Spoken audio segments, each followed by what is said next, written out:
Imagine that you decide to learn something and you are able to accomplish it within just 20 hours. How will you feel? What kind of experience it will be for you? Does it feels good? Just thinking about that scenario, does it excite you?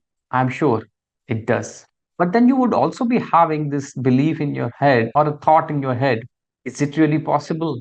How is it really possible to learn anything new in 20 hours? I am with you. And this is one of the most common complaint which I hear: lack of time. Most of them know what is stopping them. Some of them also know how they can overcome it. But when it comes to taking action, learning something new, or changing, there comes the barrier of not having enough time.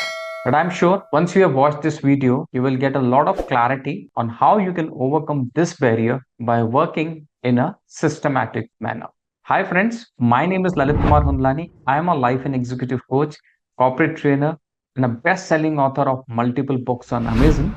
As a coach, I work with professionals where I help them identify their challenges, prepare a roadmap on how they can overcome those challenges, and work closely with them so that they actually achieve what they aspire to and desire. Now, if you are also someone who is feeling stuck in your life or in your career and would like to take services for professional coach, I would be happy to help you.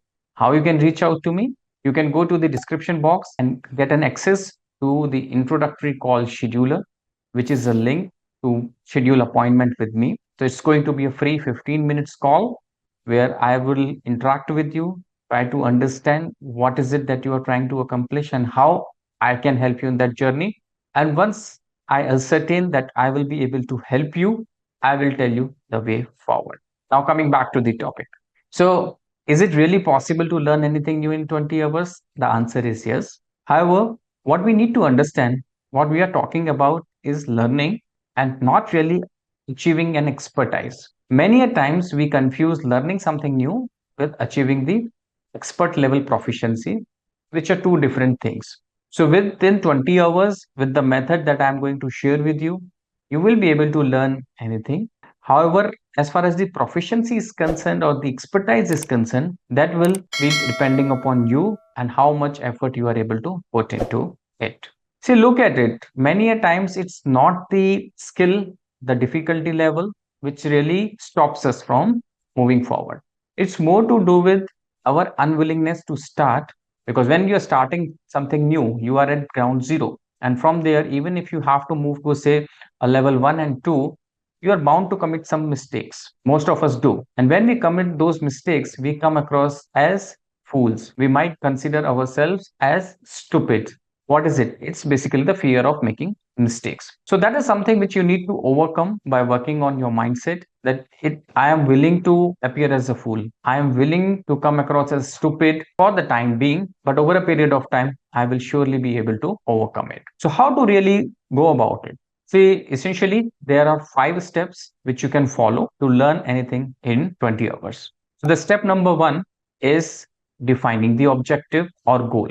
It means, what is it that you are trying to accomplish? Because unless your goal or objective is not clarified, it's like working in a direction without knowing where you are trying to reach. Number 2, once you've identified the goal, the next step is breaking down the main skill into several sub skills. So what do I mean by that? See, whenever we talk about a skill, it's actually a combination of multiple smaller skills. Some of these skills or some of these sub skills are critical and important, and some are not. But when we are starting off, it's important to identify which are these important or critical sub skills which we need to learn. And then later on, we may focus and learn the minor ones as well. So, number 3 is research and gather resources. So, to learn anything, we need to have access to some kind of resources. So, these could be books, these could be videos, these could be courses, or from anywhere you wish to learn. Number 4 is removing the distractions or removing the barriers. So, for this, you need to sit down and identify what could be the possible reasons that may come in between your objective of learning this skill. So, some of the reasons could be not having the right kind of people around you who can give you the feedback. So, for that, you need to arrange a group of people. It could be from family, it could be from friends who will give you the required feedback. If time is a constraint, then you need to find out what time of the day you can practice it, or it could be anything else. So the idea is whatever the possible challenge you can see something which can put you off track, list it down right away, even before starting off. So with this, we come to the step number 5, which is deliberate practice. And what I mean by deliberate practice is a consistent, focused effort to practice the skill that you are trying to master. If you see in all these 5 steps, essentially you would be requiring 3 things. One is clarity of what is it that you are trying to accomplish. Number 2 is focused approach. And number 3 is consistency. So if you are able to bring these 3 traits into play, following these 5 steps, you can certainly achieve whatever you are trying to learn.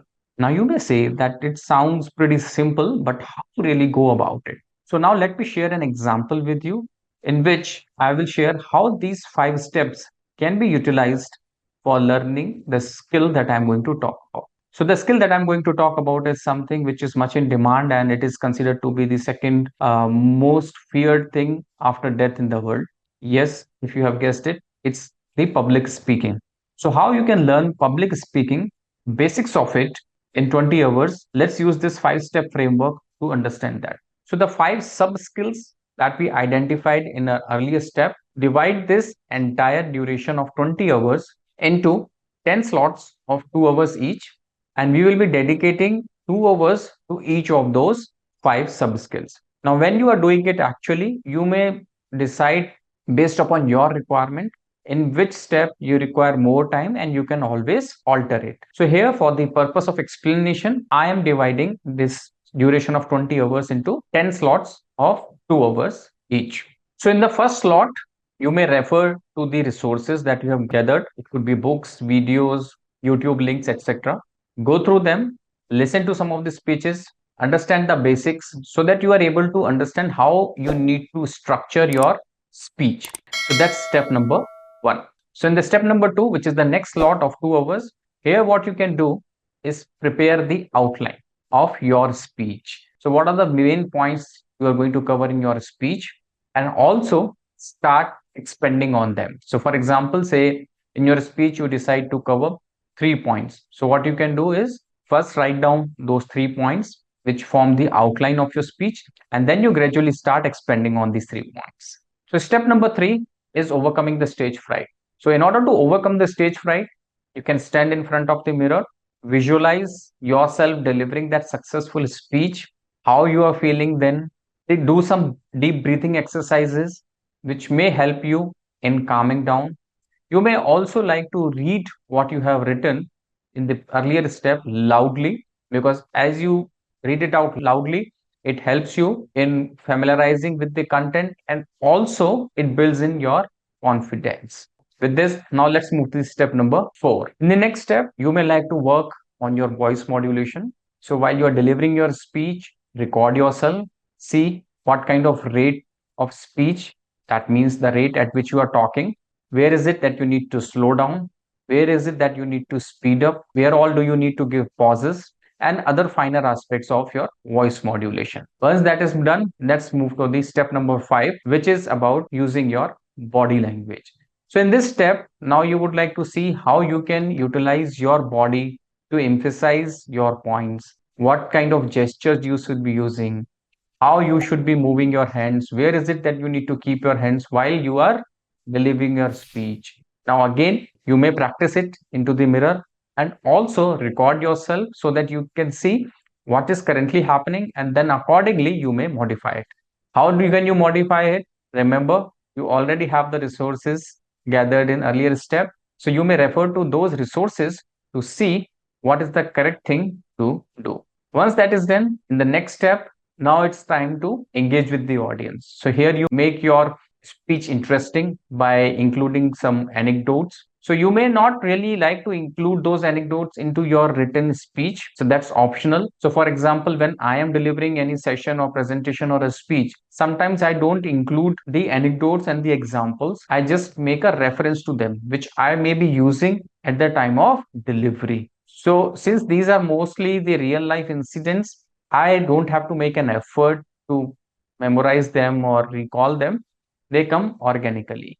It depends upon you if you may like to note them down, do that. If not, then of course you can also use the same way what I do. So it could be your anecdotes, stories, incidents.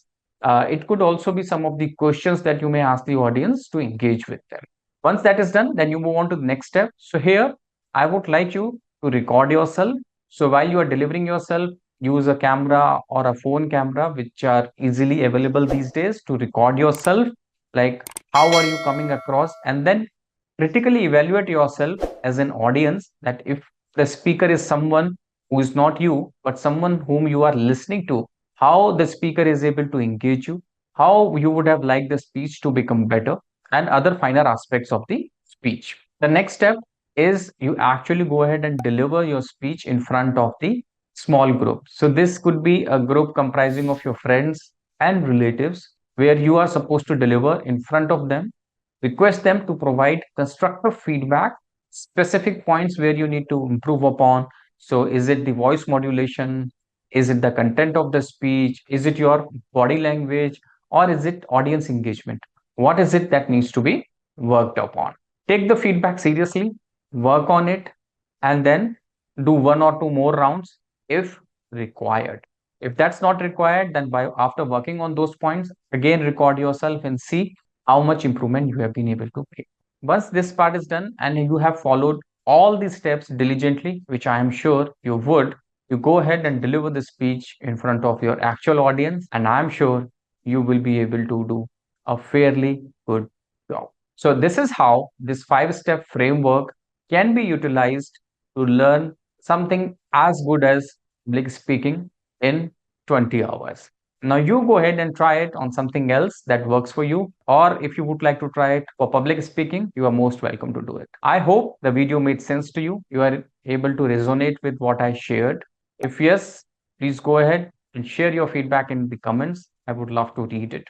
In case you have not subscribed to the channel, but you are finding the content valuable enough, go ahead and do it. I would be happy to serve you for free through this medium. This brings us to the end of today's video. It was pleasure connecting with you. Thank you. Take care till the time we meet once again. Bye bye.